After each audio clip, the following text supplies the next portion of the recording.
I was 17 when the gates of St. Clare's Convent closed behind me.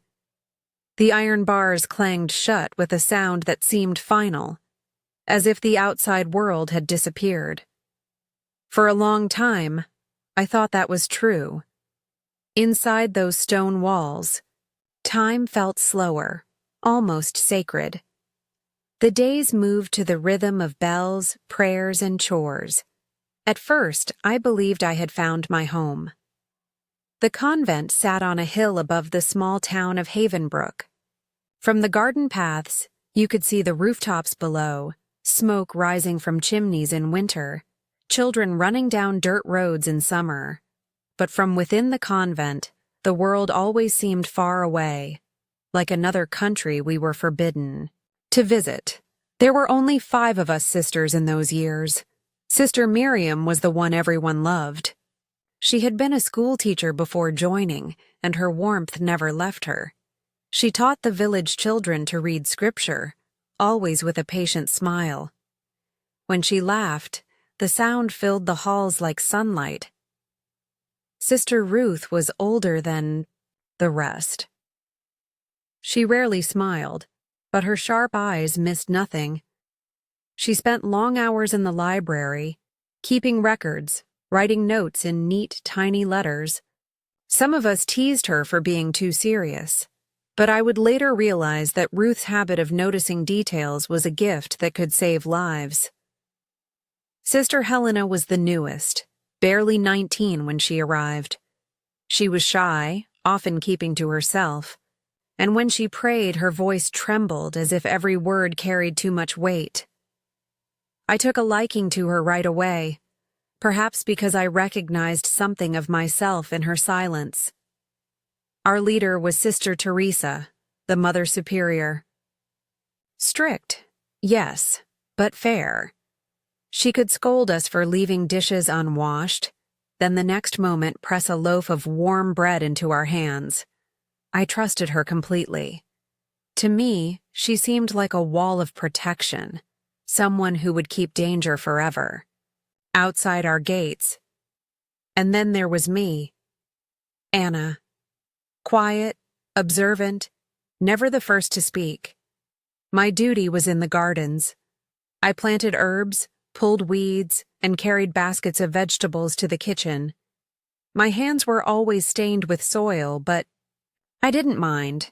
I thought every root and leaf was a form of prayer, a way of touching something higher. Life was simple. Bells rang at dawn. We prayed. We worked. We prayed again.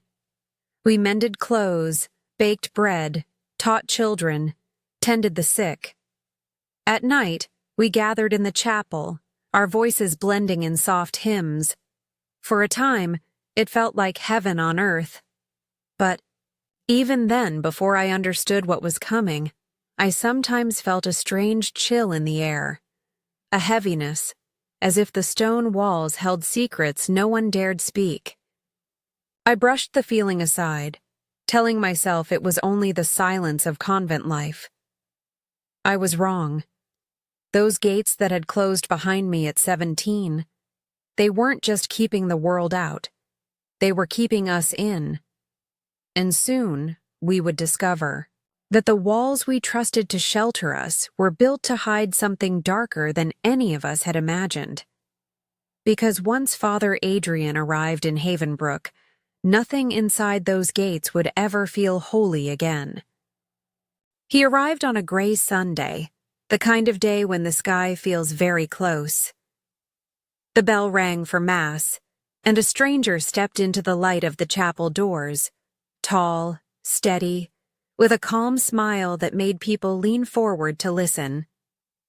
Father Adrian, they said, sent by the diocese to replace old Father McKee, whose hands had begun to shake. From the first sermon, the town fell in love with him. His voice filled the chapel like warm rain after a long drought. He spoke about mercy, about second chances, about listening for God in ordinary chores. Children sat still. Men who rarely came to Mass stood in the back with their hats in hand. The collection basket grew heavy. Afterward, people waited to greet him, and he shook every hand as if he already knew every name. He came up the hill to St. Clair's Convent that afternoon, carrying a box of hymnals and a bag of oranges for our kitchen. For the sisters who keep this town alive, he said with an easy laugh. Sister Teresa thanked him, clearly relieved to have a strong priest nearby with the winter illnesses spreading. He toured the garden, praised the neat rows of herbs, and told me the rosemary smelled like his mother's Sunday stew. It was a small, simple moment, and yet something about it left a mark I could not explain. In the weeks that followed, Father Adrian's visits became part of our rhythm. He said he wanted to learn our routines so he could serve better. He offered to hear our confessions more often. For spiritual health, he said. He asked Sister Miriam to help with catechism, planning Sister Ruth to catalog old parish books, and Sister Helena to lead the children's choir because her voice felt honest. He gave each of us a reason to be near him, and no one questioned it. Why would we? He was the priest. Still, the air felt different when he entered a room. It was subtle, a pause in our breathing, a hush that didn't feel holy. Once, as I passed, through the corridor with a basket of linens, I saw him standing too close to Helena by the notice board. He reached to brush a stray thread from her sleeve, and the touch lingered just a moment longer than kindness usually does. Helena stepped back, forced a smile, and hurried away. When he noticed me, his greeting was bright, almost too bright.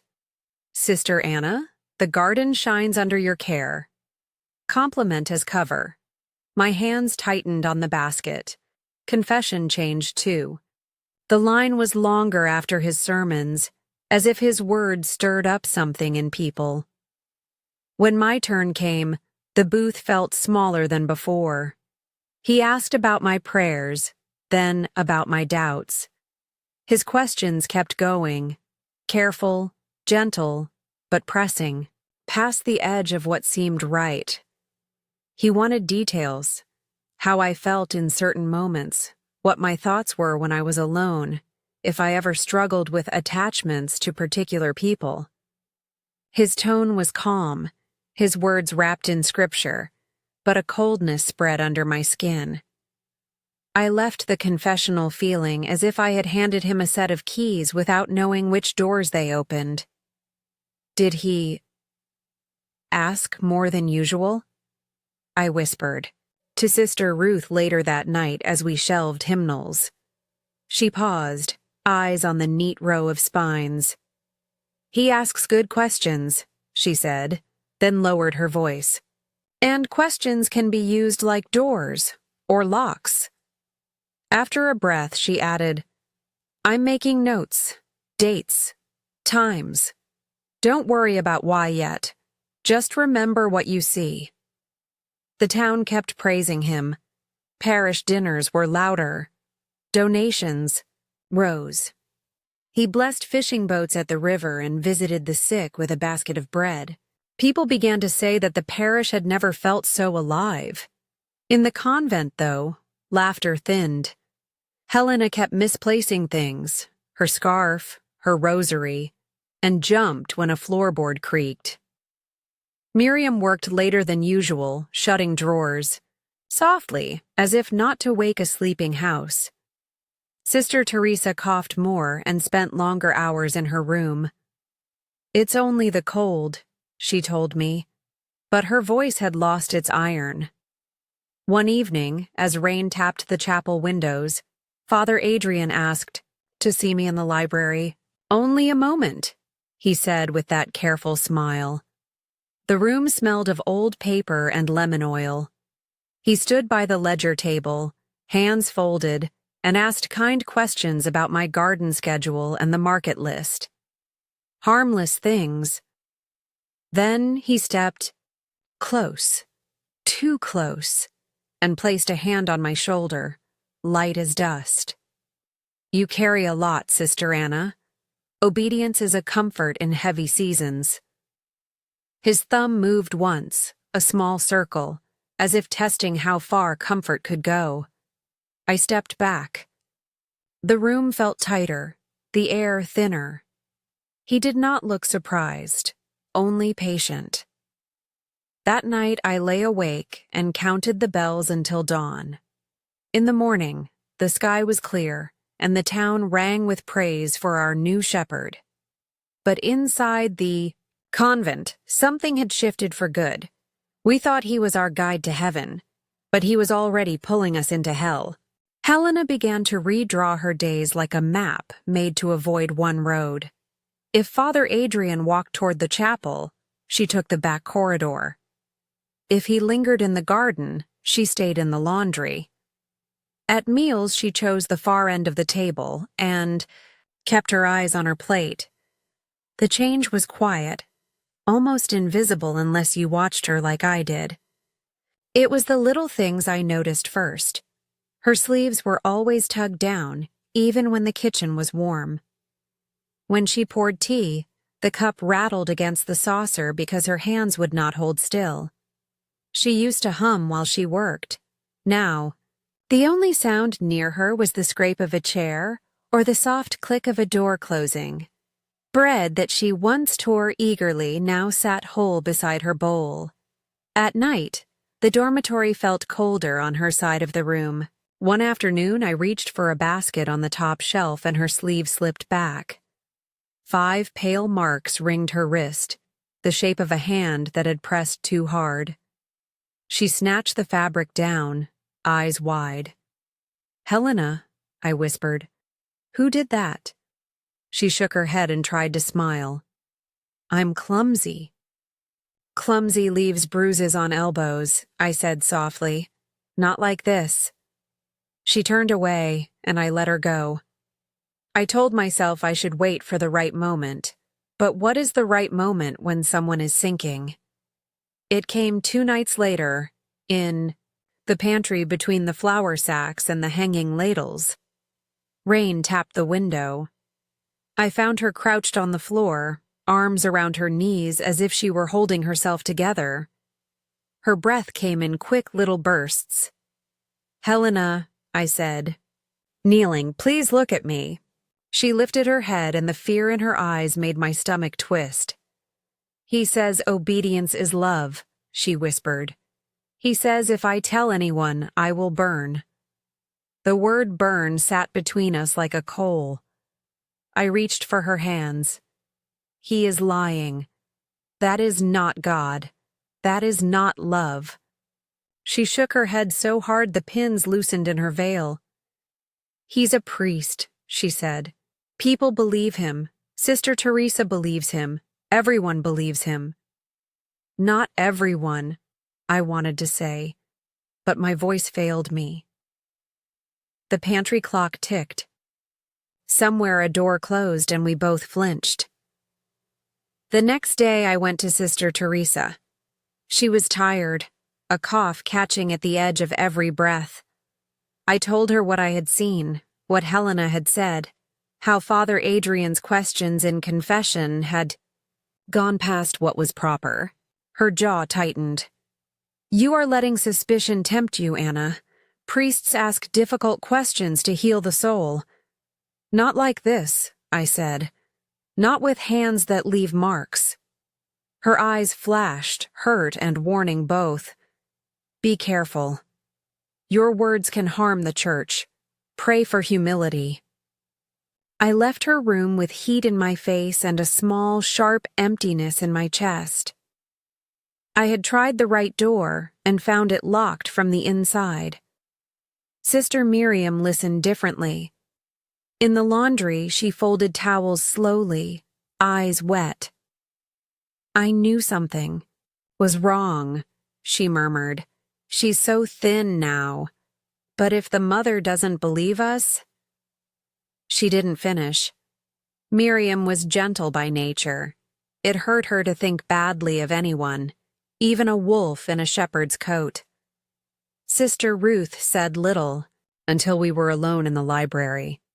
She slid a small notebook from the shelf behind the ledgers and tapped its cover. "Silence can be holy," she said. "It can also be a weapon.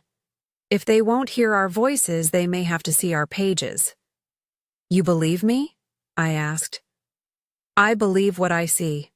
I believe patterns," she replied. "Dates, times, places. We will make a map of the truth." That week the convent grew quieter, but not with peace. Footsteps softened. Doors closed with care. We watched each other in reflections. Window glass, polished kettles. Afraid to look directly in case someone was watching us look. In the chapel, Helena's voice thinned until her notes barely rose above the organ's breath. When Father Adrian entered the refectory, the air changed temperature. No one said a word about it. That was the point. I began to wait for small signs and gathered them like seeds in my pocket. A hymn cut short, a spoon set down too hard, a bruise shaped like a thumb, a question in confession that was not meant to heal. Each sign by itself was nothing. Together they drew a line I could no longer ignore. On Friday, Ruth opened her notebook and wrote the first entry in neat, careful letters. I stood beside her and spoke the date. Then I added my own words, my hand shaking only once. If they used silence to keep us small, we would use the truth to make a sound they could not bear to hear. Ruth did not raise her voice. She raised a pencil. She brought the little brown notebook to the library after Compline and set it on the table as if it were one more ledger to be catalogued. On the first page, she drew 3 neat columns: date, place, words, act, and then underlined the headings with a ruler. "Facts," she murmured. "Not rumors." She looked up at me. "Without proof, we are ghosts no one will believe." From that night, we moved like quiet surveyors of our own lives. If the chapel door clicked at an odd hour, Ruth wrote it down. If Helena flinched in the corridor at the sound of boots, Ruth noted the time. If Father Adrian stayed after confession, beyond the usual, she drew a small mark, a black seed on the clean page. She taught me to separate feeling from fact. "Write what you saw, Anna," she would say. "Let the reader supply the fear." The day I saw him corner Miriam, the library smelled of lemon oil and dust. Sunlight fell in soft ladders through the high windows. I had come to fetch a hymnal list for Sister Teresa. Near the back stacks, between homilies and Lives of the Saints, Father Adrian stood with one hand braced against the shelf, his body angled so that Miriam had nowhere to go. His tone was warm, almost playful. The words were not. "You are very dear to the children," he said low. "Affection is holy when guided. Tell me, do you feel attached to anyone in particular? To me, perhaps? You can tell me safely. I am your shepherd." Miriam kept her eyes on the floor. Her fingers twisted the edge of her sleeve the way a child twists a string. "Father, I'm needed in the classroom," she whispered. He tilted his head, closing the space by a breath. "We cannot heal what we hide." I stepped from the aisle before my courage had time to leave me. "Sister Teresa sent me for the hymn numbers," I said. "Too bright, too loud." Father Adrian turned with a smile that never reached his eyes. "Sister Anna, always serving." He did not move his hand from the shelf. For a heartbeat, the 3 of us held there in the dust and light. Then Miriam, finding the smallest opening, slipped past him. She brushed my arm as she went. Her skin was cold. He let his hand fall and gave me a blessing I did not ask for. "Tell the mother I shall stop by this evening," he said, and left. The stacks as if nothing at all had happened. My knees wanted to give. I forced my feet toward the desk and copied the hymn numbers with a steady hand that did not feel like mine. When I found Miriam later in the sacristy, she was polishing the chalice as if it could be scrubbed back to innocence. She would not meet my eyes. "I am fine," she said, and the cloth squeaked against the metal. That evening Ruth listened, face still, and wrote, 3:10 p.m., library, far A, blocking shelf. S. Miriam asked to stay, tone coercive. She left, a space beneath it, and slid the notebook toward me. Add only what you saw. I wrote the shape of his hand on the shelf, the angle of his shoulder, the way Miriam twisted her sleeve. I did not write the wave that rose in my chest and made my breath short. Feelings were for later. The page was for evidence. Fear spread the way winter seeps under a door. Laughter thinned at supper. Hymns came quieter, as if the notes were afraid to be noticed.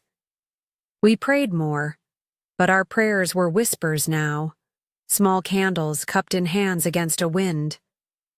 Helena ate little and slept less. Miriam kept busy past tiredness. Sister Teresa's cough deepened, and with her strength went the last easy barrier between us and him. Ruth's notebook became 2 notebooks. She hid the first behind a false spine labeled Parish Accounts 1948 and gave me the second, a cheap school copybook with a blue cover. "Duplicate what matters," she said. "Pages can be burned. Truth should not." We set small, stubborn rules. No one met Father Adrian alone if we could help it. Doors stayed open. We paired ourselves for errands and moved in sightlines, so one of us was always visible through a doorway or reflected in glass. If anyone had to go to the library, she left the lamp on the far desk lit, our signal that another sister should follow soon. These were seeds, not shields, but planting them steadied our hands. At night, after lights out, I lay awake and recited the day backward. The sound of boots on stone, the smell of wax, the way Helena folded herself small on a bench. Then, by the moon's thin light, I copied one more line into the blue book and tucked it beneath the false bottom of the rosemary box in the garden shed. Earth remembers, I told myself. Let it hold this for us. We had no power, not the kind that stands in pulpits and wears collars. What we had were dates and words, tiny exactness, the patient weight of ink. It did not feel like courage. It felt like stitching a tear with thread so fine you wondered if it would hold. But we kept stitching. Some nights the fear was a hand on the back of my neck. Other nights it was only a shadow on the wall. Always, it was there. And yet, in the quiet scratch of Ruth's pencil and the soft click of the library lamp, something else began to grow. A thin, living line under the silence, the first proof, the first sound against the hush, the first small root of resistance taking hold. Winter came fast that year, and with it a sickness that settled in Sister Teresa's chest like wet ash. At first she waved it away. "Only a cold," she said, but the cough grew deep and sharp, stealing her voice and then her strength. Within a week she was confined to the infirmary with a fever that painted her cheeks the wrong color. The woman who had always moved like a metronome, bells, prayers, tasks, now measured time in sips of broth and restless sleep. Without her, the convent lost its spine. Father Adrian stepped into the empty space as if it had been made for him. He carried medicine from the rectory, spoke softly at Sister Teresa's bedside, and assured us he would help maintain order until she recovered. He adjusted schedules to lighten your load.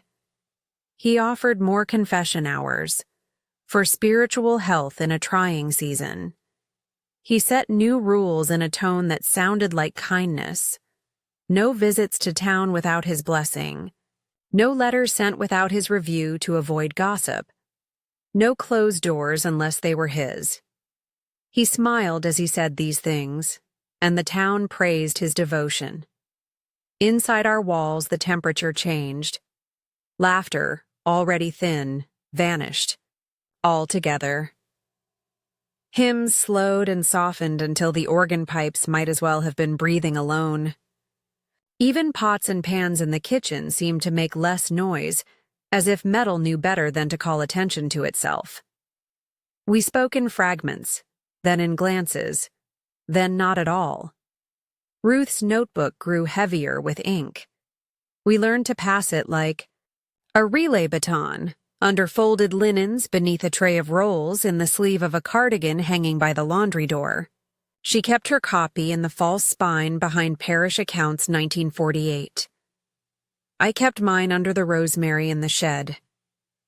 Truth needs roots, I whispered each time I hit it. Let the earth hold us steady. Helena faded at the edges. She ate what was placed before her but never finished. The shadows beneath her eyes looked like fingerprints. Miriam moved faster, as if speed could outrun a hand on a shoulder, a voice by her ear.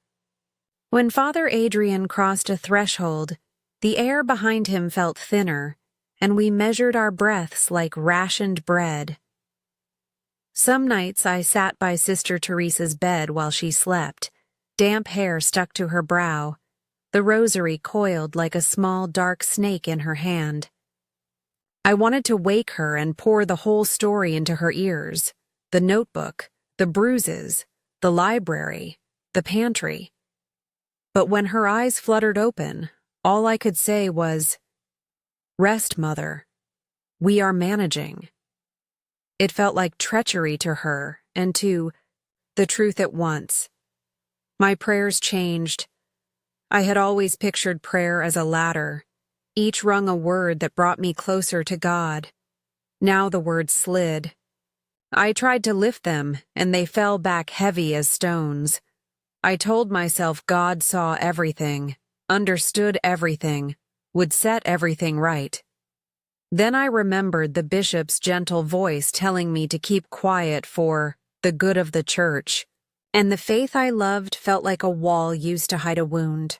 In the garden, frost burned the last basil, and the rosemary bristled against the cold. I dug with numb fingers to slide the blue notebook into its narrow bed. My hands shook, not from weather, but from the thought that what I was doing might be both holy and dangerous. Could obedience mean silence when silence protected wrong? Could faith be true if it refused to look? Father Adrian began to ask for help with private matters. A ledger checked, a letter drafted, a schedule reviewed. He chose his moments carefully, when the hall was empty, when a door could be made to click shut. We answered with strategies of our own. The lamp lit on the far desk in the library, a sister appearing by chance, a second pair of hands arriving to assist. We planted small rules and watered them with fear. One evening, after Vespers, he paused in the corridor and looked at me as if measuring fabric before cutting. "Sister Anna," he said softly, "you carry so many burdens. Give them to God, in obedience." His smile was almost kind. My throat closed. I nodded because nodding was safer than words. That night I lay awake and counted the breaths of the sleeping house. In the next room, Teresa coughed. In the hallway, a floorboard sighed. From the chapel, the red sanctuary lamp threw a small pulse of light as faithful as any heart. I tried to match it and could not. I had believed the walls would keep danger out. Now I knew they also kept us in. And the echo that came back when we prayed was not comfort. It was our own voices, thin and tired, returning to us unchanged. The walls echoed with prayers, but none reached heaven. I left before dawn, when the convent still breathed in sleep. Frost silvered the garden, and the rosemary pricked my palm as I lifted the false bottom of the box and slid Ruth's blue notebook into my satchel. Not the original, only copies. Ruth pressed the pages flat the night before and said, "Take this version. If they demand anything, we still have the bones." I wrapped the notes in brown paper and stitched the edges closed with black thread so I would feel at once if someone had pried them open. My permission slip was simple. Fetch tonics for Sister Teresa and a spool of altar linen. The train to the city took an hour and a half. I sat rigid, hands folded, counting telephone poles to steady my breath. Through the window, winter fields moved like folded cloth. I told myself the truth was a door. I told myself I only had to knock. The bishop's office was on the second floor of a brick building behind the cathedral. A young secretary took my name. When I said urgent, she glanced at my hands and led me to a small room where a crucifix watched the door. The bishop came in with a kind, practiced smile. He offered tea. He asked after Sister Teresa. He asked how the town was faring. Then, he said, "What brings you, sister?" My voice sounded like someone else's at first, but it held. I told him about Father Adrian's questions in confession that slid past what is proper. I told him about Helena's bruises, Miriam pinned between theology and a shelf, doors that clicked shut, rules that narrowed our world. I tried to keep feeling out of it, just as Ruth had taught me. Dates, places, words. At the end, I placed the packet on the desk and pushed it toward him. He untied the thread, skimmed a page, then another. His face did not move much. Only his mouth tightened when he read the line about Helena in the pantry. He folded his hands, the papers between them like a small, caught bird. "These are grave accusations," he said at last, voice even. "Father Adrian is an exemplary priest. The town speaks highly of him. Exemplary men can do hidden harm," I said. He looked at the crucifix, then back at me. "For the good of the church," he said slowly. "This must remain quiet. Scandal wounds souls. We will make discreet inquiries. In the meantime, you must not discuss this with anyone. Not even among yourselves." My stomach dropped as if the floor had shifted. "Quiet has already harmed us," I whispered. "Quiet is how this lives." He slid the packet back across the desk, not meeting. My hands. "Keep your notes. Do not spread them. Pray for your priest. Obedience heals more than protest ever will." I walked out with the papers untouched, the black stitches still neat at the edges. The cathedral bells were ringing the hour. For a moment I stood in the cold and watched people cross the square with loaves and newspapers, living ordinary lives that did not require them to negotiate with silence.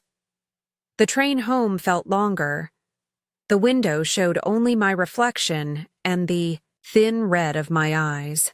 I bought the tonics and the linen anyway. Appearances are a kind of armor. 2 days passed. Sister Teresa's fever broke and then rose again. We moved carefully through the halls. Ruth copied new entries and hid them behind. "Parish accounts 1948. Helena barely spoke. On the third day, after Vespers, Father Adrian was waiting at the end of the corridor, hands folded, shadow long across the floor. "Sister Anna," he said, voice warm as a blanket held over a mouth. A word. In the library, he closed the door with a soft click that made my skin crawl. He stood between me and the aisle, the way he had with Miriam. For a moment he said nothing. Then, "The bishop tells me you are troubled." He tilted his head. "God punishes liars." The words were simple. Their shape was a trap. "I have not lied," I said. My throat was dry. He smiled, small and patient. "You are confused then. Confusion is not a sin, unless it leads others astray. You will do penance. You will refrain from the sacristy and the school. If I hear a whisper of these fantasies again, I will ask for your transfer. There are convents willing to take difficult sisters far from home." He stepped close enough that I could see the fine blue veins at his temple. "Pray for humility," he murmured. "It will save you." When he left, the room felt colder. I leaned against the table and pressed my palms to the wood until the grain printed into my skin. On the way out, I left the library lamp burning, the little signal that meant, "Come find me." Ruth appeared a minute later, eyes sharp, and I told her everything in 10 clipped sentences. She did not curse. She only nodded once and said, "Then, we stop asking doors that won't open. We doubled our hiding places. We changed our routes. We watched the path between rectory and convent like a weather vane. The town kept smiling. Inside, we learned the taste of betrayal, metal and ash. I had gone to the church for help and returned with a warning to be silent. A priest had harmed us. The system had handed him the keys. For the good of the church, the bishop said. For the good of the church, Father Adrian repeated. It did not feel like goodness. It felt like the moment you understand the house is on fire and the exits have been nailed shut. We met after the last bell, when the house lay still and the pipes clicked like distant crickets. The cellar smelled of earth and apples, damp stone and starch. A single lantern burned on a crate, its light shaking with our breathing. Above us, the convent slept. Sister Teresa fevered in her bed, the corridors empty, the chapel lamp a small red eye. Helena was already there, knees to her chest beside the flour sacks. Her veil had slipped and a strand of hair stuck to her cheek.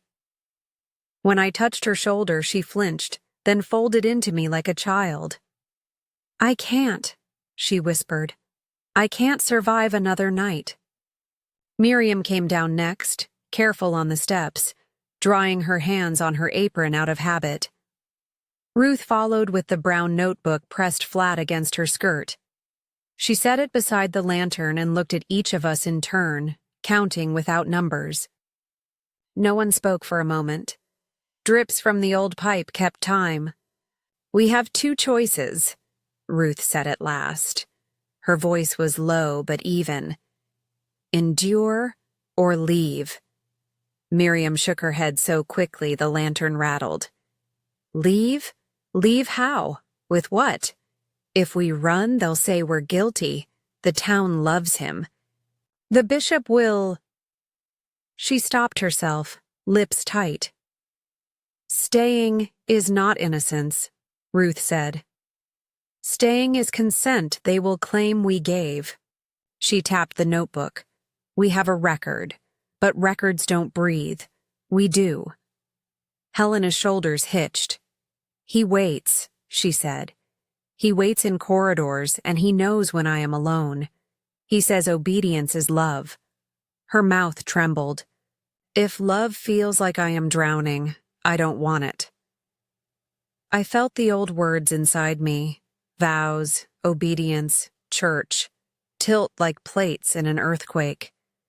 I had been taught that obedience was safety, that humility pleased God, But humility is not silence in the face of harm, and obedience to a wolf is not obedience to God. We tell Sister Teresa, I said, desperate for a door that did not lead to the street. We tell her everything. Ruth shook her head. She is too weak, and if she believes him, as the bishop did, we lose even the bed we stand on. Then the police, Miriam said, grasping for something solid. We go to the police. In this town? Ruth's mouth softened with pity.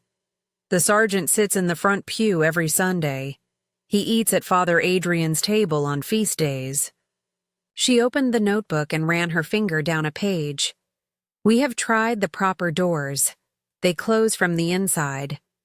Silence pressed close. Dust moved in the lantern's cone like snow. How? Miriam asked at last, voice small. If we leave, how? Not through the gate, Ruth said. The hinges squeal like a flock of birds. She turned to me. Anna, the garden, the back wall. Is there a place the stone is weak? I pictured the path behind the rosemary, the rough seam where the wall met the old pear tree. There's a spot by the pear, I said. Roots cracked. The mortar. It's lower there. Sheets, Miriam whispered, catching the thread. We have old linen in the laundry. Torn strips will make a rope. We can braid them. Ruth nodded, already making columns in her head. Clothes from the donation barrel. No habits. Quiet shoes. We pack only what we can hide under coats. Water, bread. The notebook. 2 copies, split between us. We leave duplicates here. She tapped the crate. Signals. If danger, the pantry candle in the small window. If safe, no light. If anyone is delayed, wait by the boiler for the count of 200, then go. And after, Miriam asked, where do we go? It's winter. We have no money. Mr. Hale, I said, surprising myself. The delivery man with the flour. He lost a daughter to the convent years ago. She left and never returned. He asked once if we were happy. I swallowed. He might help. He is not afraid of priests. Ruth weighed the name, then nodded once. We ask tomorrow when he comes.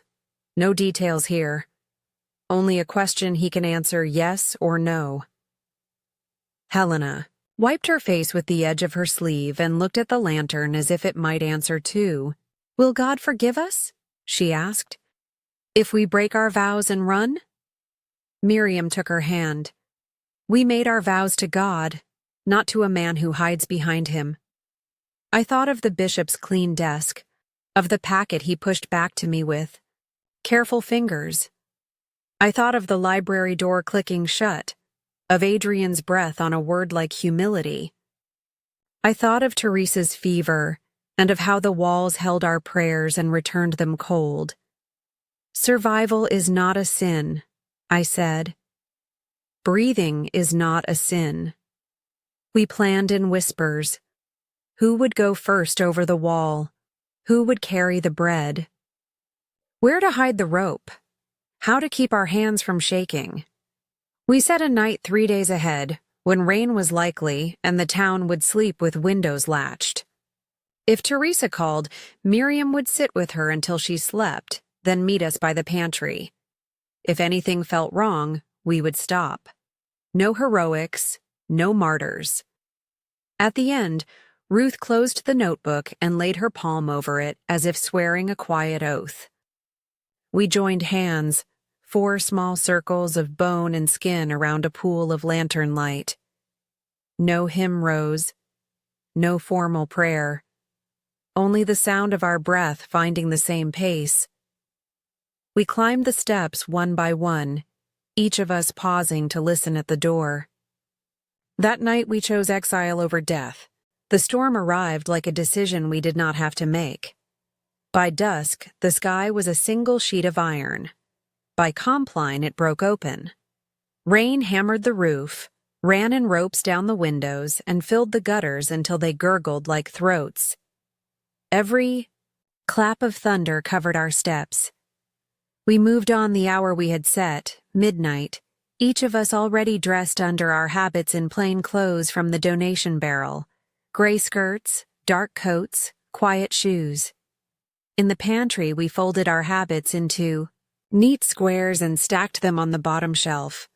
The way we had been taught to put things in order, it felt like laying out our old names. Ruth brought the rope we had braided from linen sheets. It was thick as my wrist, the knots tight and even. Miriam tucked a loaf and a flask of water into a sack. I slipped the blue notebook, half its pages, only under my coat, sewn into the lining with quick, crooked stitches. Ruth had taken the other half. The originals stayed hidden. One behind Parish Accounts 1948, one in the rosemary box under the damp soil. If we were caught, the truth would still have roots. We stood for a moment with the pantry door open to the dark hall, listening. The house breathed. Teresa coughed once in the infirmary, and then was still. No footsteps, only rain. "Now," Ruth whispered. We went out through the kitchen, past the long tables, past the stove that held the day's last heat. The garden door stuck on its swollen frame and then gave with a soft groan. Cold air hit our faces. The rain soaked us to the skin in 3 steps. The garden paths had become thin streams. The pear tree loomed ahead, a darker shape against dark. We waded to the wall where its roots had split the mortar and spilled earth in a crumbling seam. The wall was lower here, but still a reach above my head. Helena's teeth chattered. Miriam took her hand and squeezed twice, the little signal we use now instead of words. Ruth looped the first end of the sheet rope around the pear's thickest branch and pulled hard to test it. The branch swayed and held. A lantern flickered near the rectory, far at first, then moving slowly along the path that ran outside the convent wall. We froze, 5 figures pressed to stone and rain. The lantern paused. It swung once, twice, and kept going. I realized I had not taken a full breath. "Quickly," Ruth said, barely shaping the word. I went first. My hand slipped on the wet linen, then found purchase at the knots. The walls scraped my shins. I hooked a knee, shifted, and rolled my belly over the top. The broken glass they had set there years ago was dull in the rain. The storm had made mercy. I dropped to the far side into weeds and mud and stumbled to crouch behind the hedge. I looked back and lifted a hand. One tight wave. Go. Miriam climbed next, the rope biting into her palms. She swung a leg over, muttered a breath prayer, and slid down, landing beside me with a grunt. We steadied each other and turned in time to see Helena start up. Halfway, she slipped. Her foot skidded on the wet wall and she swung out, the rope cutting under her arms.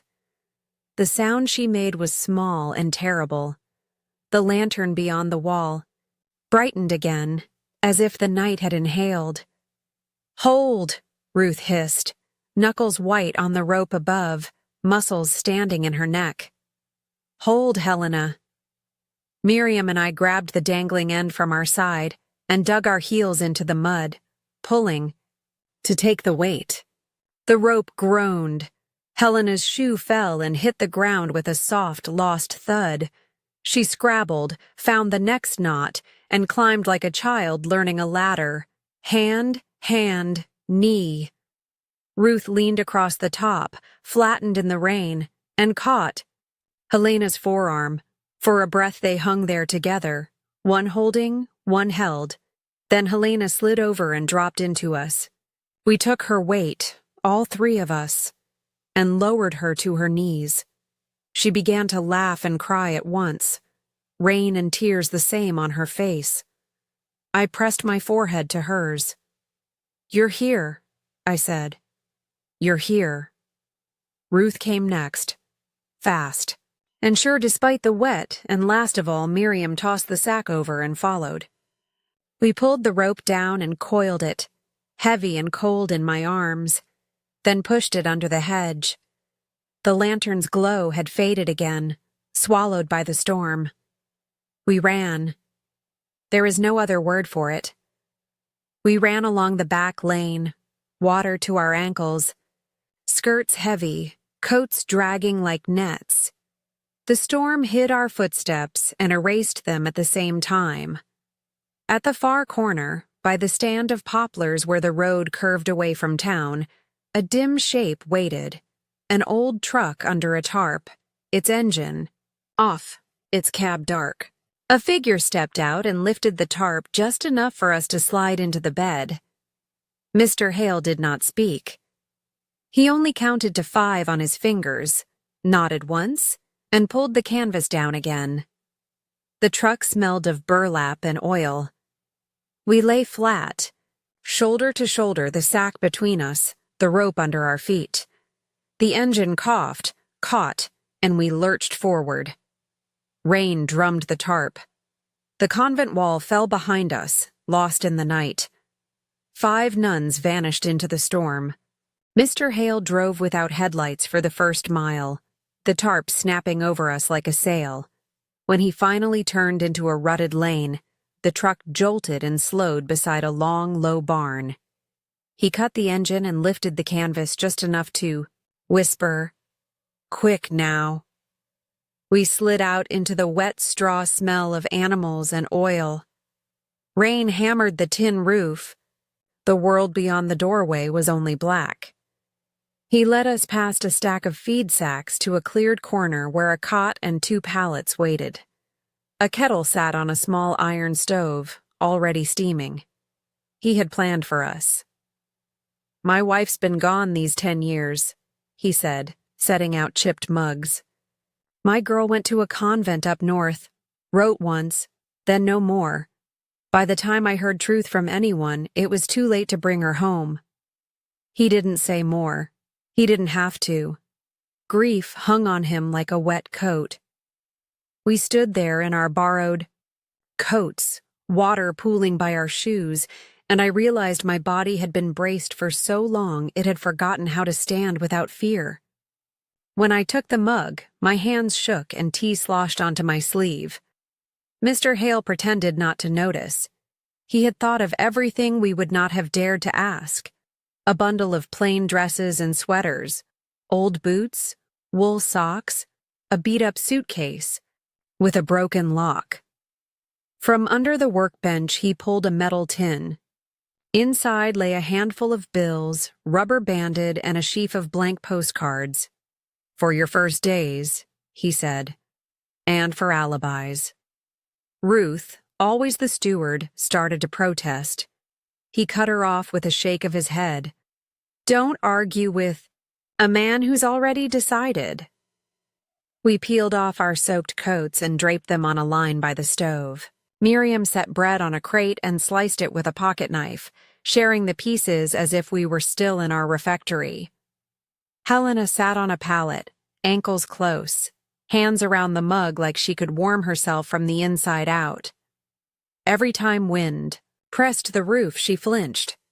"We can't stay," Ruth said once we'd eaten. "If we're found here, it ruins him too." "I've got a brother-in-law with a farm near the county line," Mr. Hale said. "He'll take you a night, maybe 2. After that, there's a man in town who hires seamstresses. Doesn't ask. Questions. I'll vouch. But you'll need names. And kin."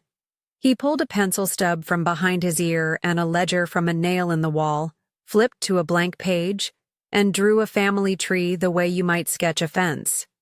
"Cousins," he said. "Easiest to explain why you share a roof.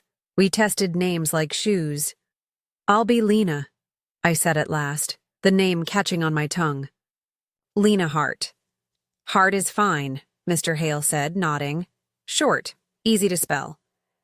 Then I'm Roseheart, Miriam said, with a small, sudden smile that made her look almost like herself. June, Helena whispered. June Hart. Ruth considered then. Catherine. Catherine Hart. 5 cousins. One story, our parents gone, the house flooded 2 counties over, a cousin's barn to dry out, and a friend in the city who might take in family. It was thin, but it was something that could be told without stalling. Mr. Hale showed us the loft ladder and the pitchfork we could pull down to make it look like we'd been stacking hay if anyone came. He pointed to a side door that opened, on scrub and a line of poplars. If you hear a car, take that way. When he finally left us to the night, he turned back in the doorway, hat in his hands. You'll want to pray, he said, not unkindly. But tonight, sleep first. We did pray, each of us in our own corner, without rosaries, without hymns. We prayed not in chapels, but in whispers, begging only to stay unseen. Then the quiet settled, and with it a strange, soft relief that hurt as much as it healed. No footsteps in the hall, no key turning in a lock, no door closing on a library we did not choose to enter. I slept with my shoes on, the blue-stitched pages under my coat, and woke twice with my heart racing, confused by the mercy of nothing happening. Morning came gray and cold. Mr. Hale brought eggs and a news sheet folded to the district page. Storm. Last night, he said, laying it on the crate. In a small box near the bottom. Convent reports break-in of laundry room. Nothing taken. We stared at the words until they blurred. They were already building a story around us. Before he left, he handed over a battered satchel. Inside were brushes, cheap soap, a compact with a cracked mirror. Plain cosmetics. Things I had never owned. I caught my face in the broken circle, older than I felt, younger than my fear. Lena Hart looked back, trying to learn my mouth. Guilt came in waves between the new tasks. We had left Teresa fevered in her bed. We had left our habits folded, like skins we might never wear again.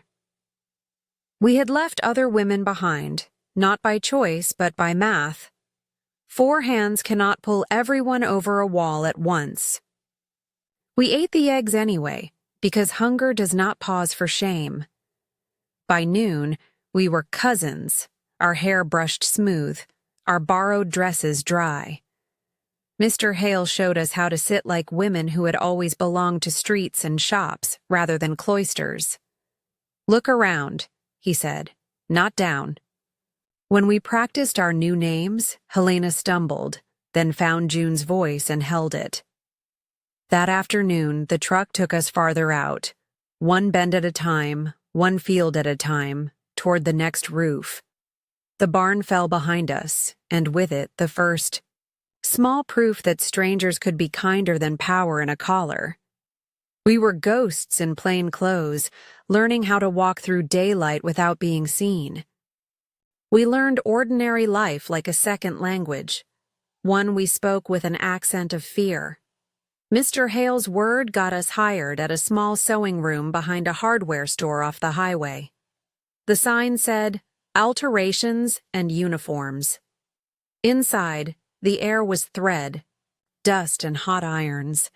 We hemmed school skirts in August, stitched patches for delivery drivers in winter, and mended coveralls that smelled of machine oil. The foreman paid in cash on Fridays and asked no questions that couldn't be answered with, "Yes, sir," or "We'll have it Tuesday." We were the Hart cousins now. Lena, Rose, June, and Catherine. We practiced our story until it felt like a song we could hum without thinking. Parents gone, house flooded 2 counties over, a cousin's barn, a friend in town. We kept our birthdays simple, our histories shorter than our sleeves. When anyone asked where we went to church, we smiled and said, out by the county line, and changed the subject to weather. The blue notebook traveled with me wherever. We moved, stitched flat inside a coat lining, then hidden under loose floorboards, then tucked into a flour tin labeled sugar. Ruth kept a twin ledger wrapped in brown paper and tied with twine. We did not add dates from the convent anymore. That life had been cut off like a braid. But we clipped small notices from newspapers and glued them in with paste. Father Adrian leads food drive. Parish expands youth program. Diocese honors young priest. Each headline was a bright ribbon tied around a stone. In the early years, we walked everywhere because walking lets you choose your turns. We learned to sit with our backs to walls, to pick cafe tables with clear sightlines to the door, to cross streets when a black collar appeared on a sidewalk. At the grocery, we split aisles. One of us took the cart, another watched the entrance. We did not answer the door after dark. We kept our coats on a peg near the back, keys in the same pocket, shoes lined up by size for running fast without looking down. Small things could undo us. A parish flyer under the shop door because someone remembered we were church girls. A traveling retreat held suddenly at the hall around the corner. A new priest shaking hands at the bus stop. Each time, we packed in a night and moved down the road to a different room with the same thin curtains. We left no forwarding address. We told the foreman a cousin was ill, then found another shop with another foreman who paid in cash. Ruth was the first to slow. She had always moved with purpose, each step a decision.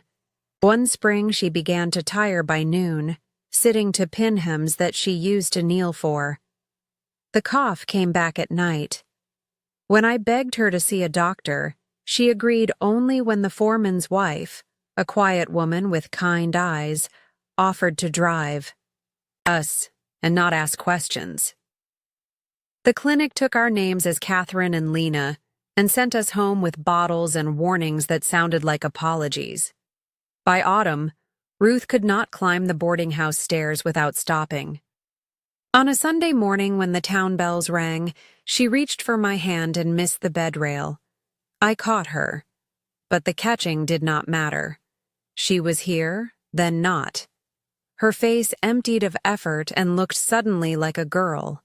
We buried her as Catherine, hard in a row of flat stones bordered by lawn and low shrubs. The graveyard man spelled it right on the marker. I stood there with rain in my shoes and felt as if we were burying her twice. Once under the wrong name and once under the right one that the world was not allowed to speak. We said the prayer we knew and then the one we had made for ourselves. Let the truth find air. Let her be remembered by the one who counts correctly. Miriam began to fail the next year. The shop air aggravated her chest. A small set of steps winded her.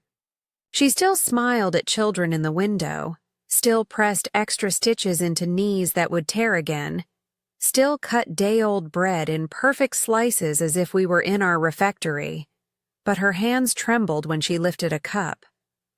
On a hot night with the box fan rattling and the curtains stuck to the screen, she called me close.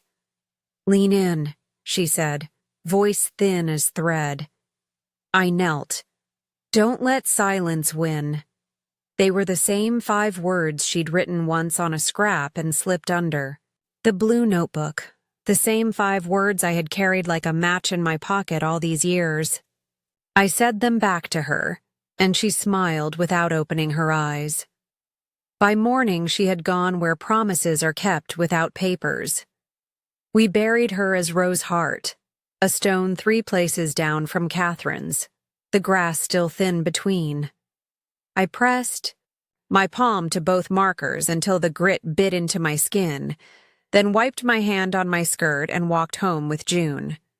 It was only the 2 of us now, Lena and June to the world, Anna and Helena to each other when no one could hear. We rented a smaller room above a bakery that started kneading at 4 a.m. The smell of yeast woke us before the fear did. We took a different bus. We changed our hair. We worked at a bigger factory where names were numbers and numbers were safe. We did not speak Havenbrook aloud.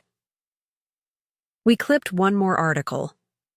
Monsignor Adrian appointed to seminary board, and glued it in with paste that stuck to my fingers like guilt. At night, we prayed the short prayers. For sleep, for quiet, for the mercy of tomorrow looking like today. And when I could not say amen, I ran my thumb over the edge of the blue pages and felt the rough where old paste had dried. It steadied me the way a nail in a wall steadies a picture you are afraid will fall.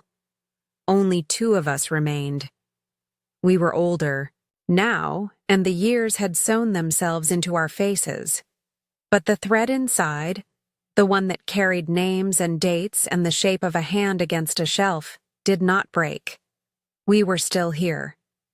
And silence had not won, yet. 7D came softly, first in my hands, then in my knees. The bakery downstairs still began kneading at 4 a.m., and the smell of yeast climbed our stairs the way fear once did.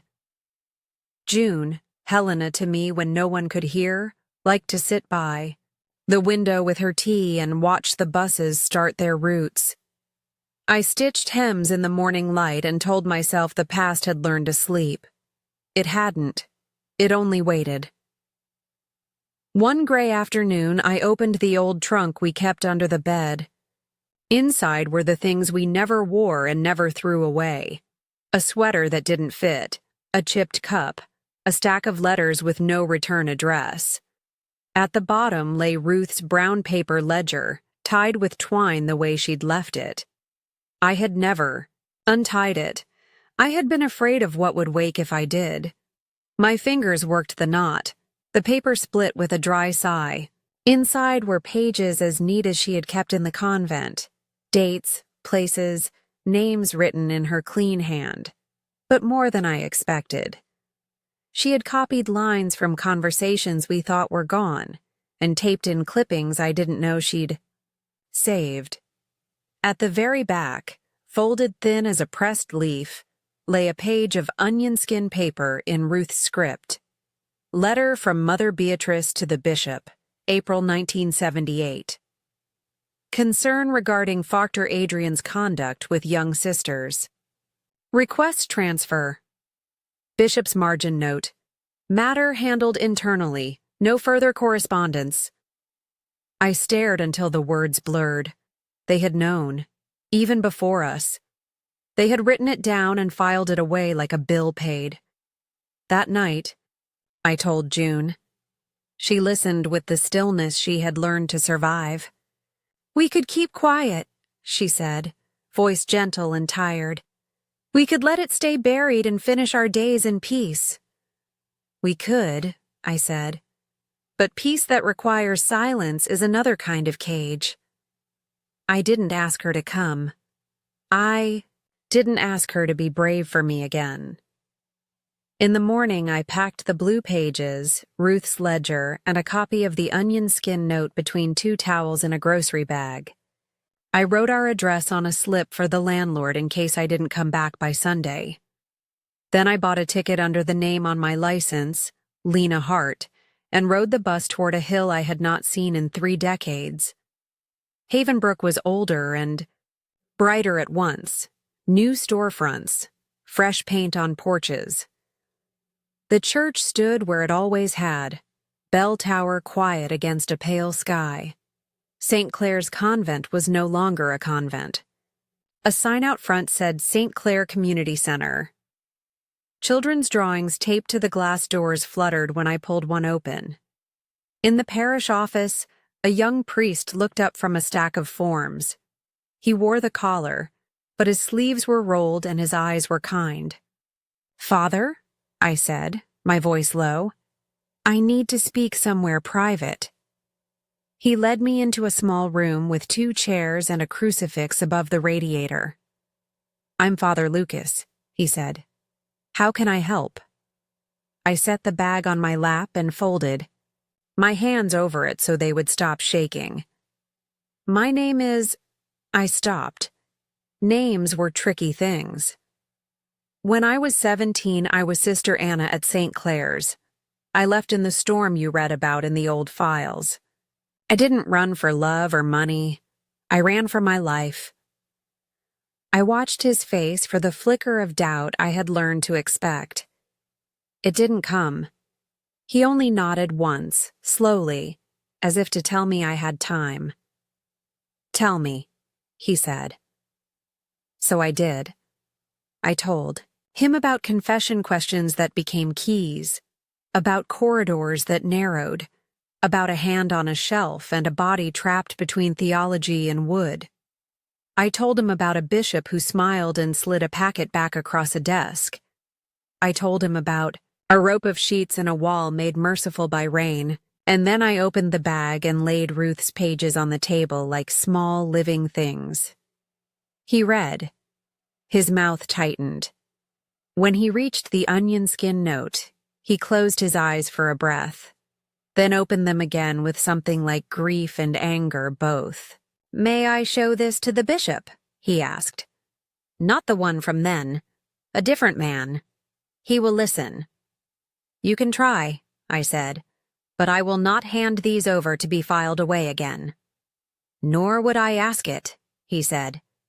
"Would you come with me to the parish archives? If there is a copy of this letter, we should find it." We walked down a narrow hall to a room that smelled of paper and lemon oil. Metal drawers lined one wall, a ledger table filled the center. Father Lucas unlocked a cabinet and began pulling files by year, his fingers quick and careful. It didn't take long. Some truths hide in plain folders. April 1978. A single sheet, brittle at the edges. Mother Beatrice's hand, concern, request, warning. And in the bishop's neat margin, handled internally. I felt the room tilt and right itself. I wasn't surprised. I was only finished with being quiet. "If you want to stop," Father Lucas said softly, "you can. You've carried enough." "I didn't come to stop," I answered. "I came to start." By evening he had called 2 people I had never met, and we had agreed to meet again. With someone from the diocese who had not learned the old way of looking away, and with someone who knew how to speak to newspapers without being swallowed by them. It would be slow. It would be painful. It would put my face back in the town that thought it had buried me. On the bus to the cheap motel by the highway, I pressed the ledger to my chest and felt the shape of Ruth's pencil through. The paper, steady as a heartbeat. The time for silence had ended. Word travels fast in a small town, faster when it carries heat. By the end of the week, the parish hall was full, folding chairs in crooked rows, people standing in doorways, others pressed to the back wall. I sat at a table with Father Lucas. On one side and a woman from the diocese on the other, Ruth's ledger in my lap like a living thing. I told my story the way Ruth would have wanted.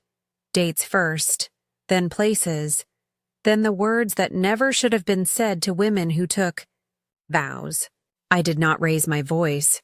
I did not look for pity. I set each piece on the table and let the room decide its weight. Some shook their heads. A few stood up and left, faces hard with anger, not at him, but at the bruise the truth put on there. Picture of the church, but others wept openly. An old teacher pressed her hand to her mouth and whispered, "I should have known."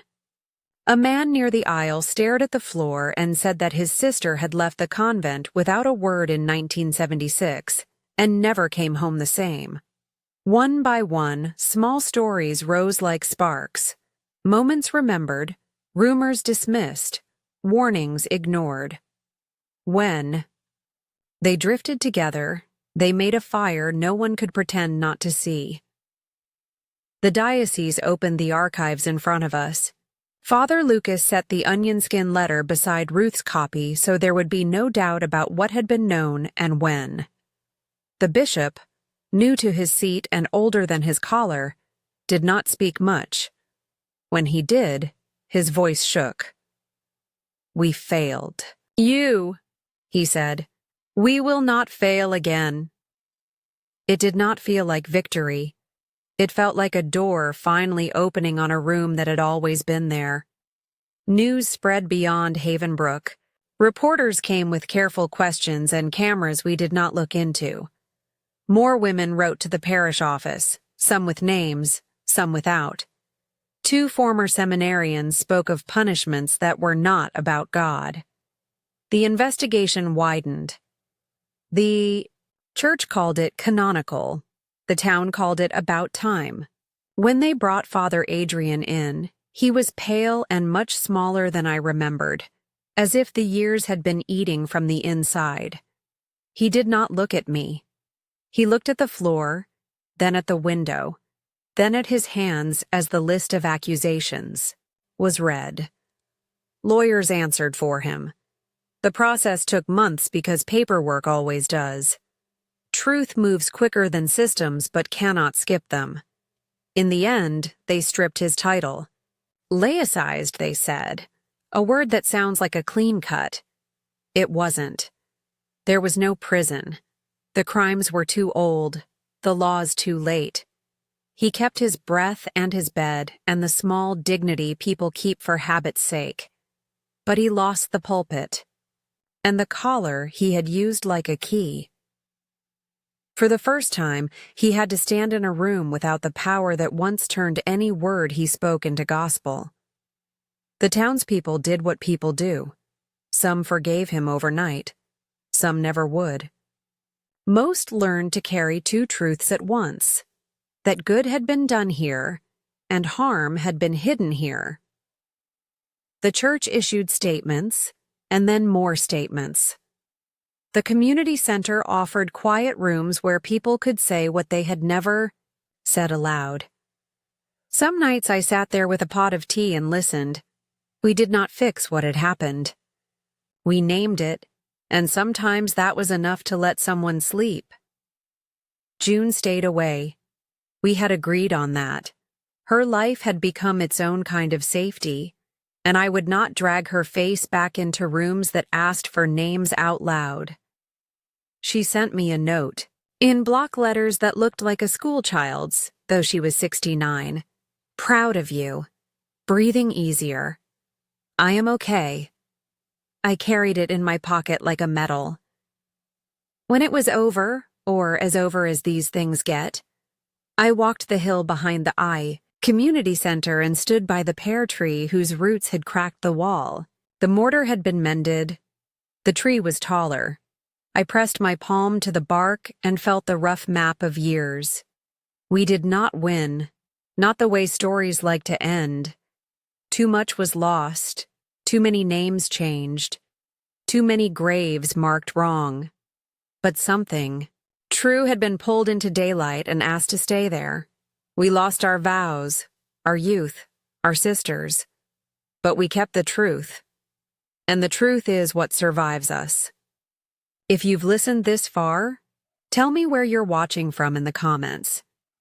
If you believe hidden voices deserve light, subscribe so more stories like this can be heard. Your one click helps carry a truth someone else is still too afraid to speak.